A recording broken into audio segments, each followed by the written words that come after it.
Today, let us continue our topic. So, it's all about linear inequalities na po tayo in one variable and their graphs. Okay, so our competency is to solve linear inequalities in one variable and to graph. Okay, graph on a number line the solution of linear inequalities in one variable. So, but before that, so let us review first about the linear equation. When we say linear equation, a mathematical statement that shows that two expressions are equal. So this is an example of linear equation. We have 2x plus 3 is equal to 7 now. How to identify class if the two expressions are equal? By getting the value of x. So pag nakuha natin yung value ng x, anak, at sinubstitute natin, kailangan yung final answer equal. Para masabi natin linear equation in one variable. Do you understand? Okay. So what if instead of being equal, one side is greater or less than the other? Example ng timbangan, ganito. So, mas mabigat yung nasa right kesa nasa left. Okay. So, how do we express situations that involve more than, less than, or at most? Okay. Familiar ba kayo, anak, sa mga mathematical terms na more than, less than, and at most? Okay. So, itong mga terms na to, ito yung kadalasan ginagamit sa inequalities. When we say more than, another term for more than is greater than. And then, pag less than, this is the inequality symbol. And then, ginagamit din, anak, si more than kapag mag-a-add tayo. Diba? Less than kapag mag-subtract po.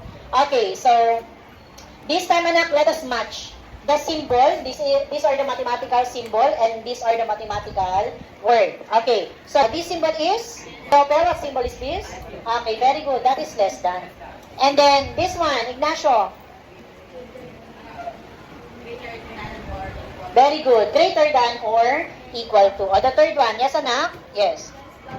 Okay, very good. Less than or equal to. Next, we have? Okay, very good. Greater than. Greater than. And the last one is? Okay, very good. Equal. So, etong apat na to, anak, these are the symbol of inequality. And then, this is the symbol of equal. So, those are the inequality symbol. We have 4 inequality symbols. So, the first one is? What symbol is this? Okay, very good. Less than. And example, can you read?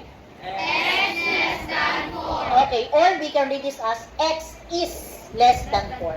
So we need to use the word is. X is less than 4. Again. X is less than 4. Okay, the second inequality symbol is greater than. Okay, example?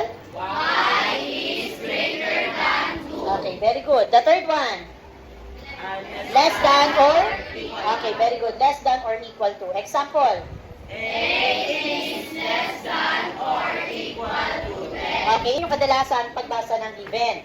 But, okay, pwede natin, anak, palitan yung word na less than or equal to ng at most. So, we can read this also as A is at most 10.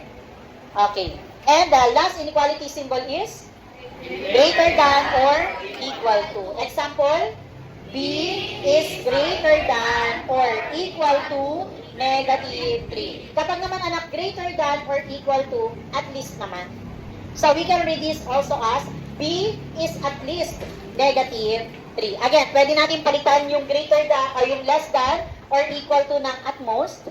At kapag naman greater than or equal to, pwede siya maging at least. Do you understand? Again, so ito po yung apat na inequality symbol. So this time, let us define first the meaning of linear inequality in one variable. So, a linear inequality is a mathematical statement that relates a linear expression as either less than or greater than other. It can be written in the form of ilang inequality symbol meron tayo? 4. So, meron din tayong 4 na example of linear inequality. The first one is we have ax plus b is less than c. Anong inequality symbol ang ginamit? Less than. So, kung merong less than, meron ding greater than. Ax plus b is greater than c. At kung merong less than, meron din kung less than or equal to. Ax plus b is less than or equal to. And the last one is ax plus b is greater than or equal to. Same pa rin po, anak, sa linear equation. Where a, b, and c are all real numbers, and then si a bawal maging 0. Si letter b at si letter c pwede maging 0, except kay letter a. This time, let's try an example. So, example of linear inequality in one variable. We have 2x plus 3 is less than 7. Now, based on the given, let us identify what is a. 2. Again, what is a? 2. When we say A, real number only. Number lang siya. The value of A is 2. The value of B, 3. And the value of C, okay, ano yung inequality symbol na ginamit? Less than. And the given variable is X. Another example.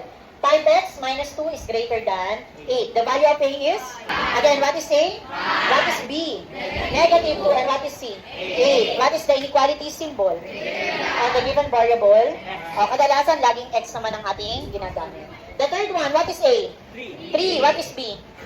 0 po si letter B. And our C is 9. And the inequality symbol is?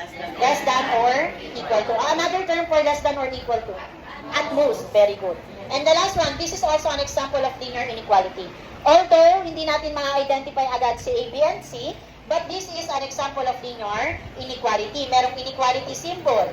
Yung variable, parehas lang po. At the same time, yung degree or yung exponent ng variable ay 1. Kaya pasok pa rin po siya anak sa linear inequality in one variable.